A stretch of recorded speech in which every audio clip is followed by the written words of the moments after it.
Praise the Lord, hallelujah. Zion வேதாகம ஆய்விற்கு அன்போடு கூட இயேசு கிறிஸ்துவின் நாமத்தில் உங்களை வரவேற்கிறேன். இன்று தினத்திலும் எஸ்தர் புஸ்தகம் அதிகாரங்கள் 5 முதல் 7 அதிகாரங்களில் உள்ள வசனங்களை தியானிக்க சர்ம தேவன் நமக்கு கிருபை பாராட்டுவாராக. 5வது அதிகாரத்திலே ராஜாவிடத்திலே எஸ்தர் வேண்டுகோள் வைக்கிறதை குறித்து நாம் பார்க்கிறோம். மேன்மை உண்டாவதாக. 3ஆம் நாளிலே எஸ்தர் ராஜ வஸ்திரம் தரித்து கொண்டு ராஜா அரண்மனையின் உள்முற்றத்தில் ராஜா கொலுவிருக்கும் ஸ்தானத்துக்கு எதிராக வந்து நின்றாள். ராஜா அரண்மனை வாசலுக்கு எதிரான கொலு மண்டபத்திலே ராஜாசனத்திலே விற்றிருந்தார். மேன்மை உண்டாவதாக. ஆம், எஸ்தர் ராஜாத்தி கிட்ட வந்து ராஜாவுடைய செங்கோல் நுனியை தொட்டபோது, எஸ்தர், உனக்கு என்ன வேண்டும்?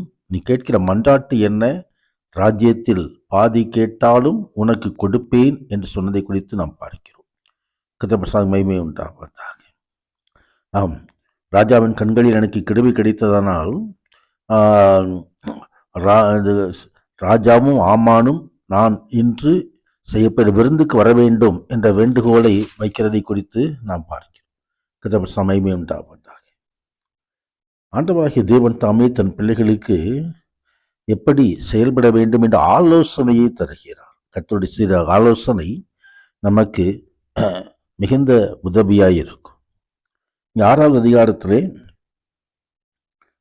மொர்தெகாய் கௌரவிக்கப்படுகிறதை குறித்து பார்க்கிறோம். ராத்திரியிலே ராஜாவுக்கு நித்திரை வராதபடியினால் கால வர்த்தமானங்கள் இருக்கிறதான நடவடிக்கை புத்தகத்தை கொண்டு வர சொல்லி வாசிக்கப்பட்ட பொழுது அதிலே அகாஸ்வேரு ராஜா மேல் கை போட எத்தனைத்தவர்களை குறித்து அதை மொர்தெகாய் அறிவித்ததை குறித்து எழுதப்பட்டிருந்தது.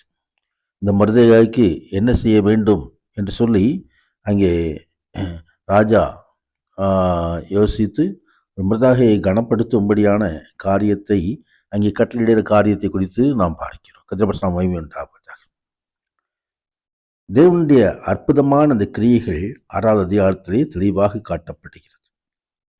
ராஜாவுடைய உறக்கமற்ற இரவில் மொர்தெகாவின் எதிராளியினால் அவனுக்கு பெரிய மேன்மை கிடைக்கும்படியாக ஆண்டவர் தாமே அந்த இரவை பயன்படுத்தினார். கர்த்தர் தன் பிள்ளைகளுக்கு நன்மை செய்யும்படியாக இரவிலும் பகலிலும் அடை கண்கள் நம்மை நோக்கி பார்த்து கொண்டிருக்கிறது. 7வது அதிகாரத்திலே துஷ்ட ஆமான் தூக்கிலிடப்படுகிறதை குறித்து நாம் பார்க்கிறோம். கர்த்தர் மகிமை உண்டாவதாக. தேவனுடைய நீதியான குறுக்கீட்டின் விளைவாக ஆமான் தூக்கில் போடப்பட்டிருந்தாலும் யூதர்களை அழிப்பதற்கான ராஜாவுடைய கட்டளை இன்னும் அமலில் இருந்தது. கர்த்தருடைய மகிமை உண்டாவதாக. அங்கே இந்த மரத்திலே மொர்தெகாவை தூக்கிலே போடப்பட வேண்டும் என்று சொல்லி நினைத்திருந்தானோ அதே மரத்திலே ஆமான் தொங்க வேண்டிய காரியம் வந்துவிட்டது. கர்த்தருடைய மகிமை உண்டாவதாக. ஆம், யாருக்கு குழி வெட்டினாலும் அந்த குழியிலே தானே விழுவான் என்று சொல்லி நீதிமொழியிலே வசனம் சொல்லுகிறது. தர்மையான நாளிலும் இந்த வசனங்களெல்லாம் தியானிக்கும் பொழுது கர்த்தருடைய விசேஷ கிருபையும் நன்மையும் நமக்கு உண்டாயிருக்கும்படி உன்னத தேவனுக்கு அருள் செய்வாராக. பரிசுத்த நாமத்திற்கு மகிமை உண்டாவதாக. ஆமீன். ஆமீன்.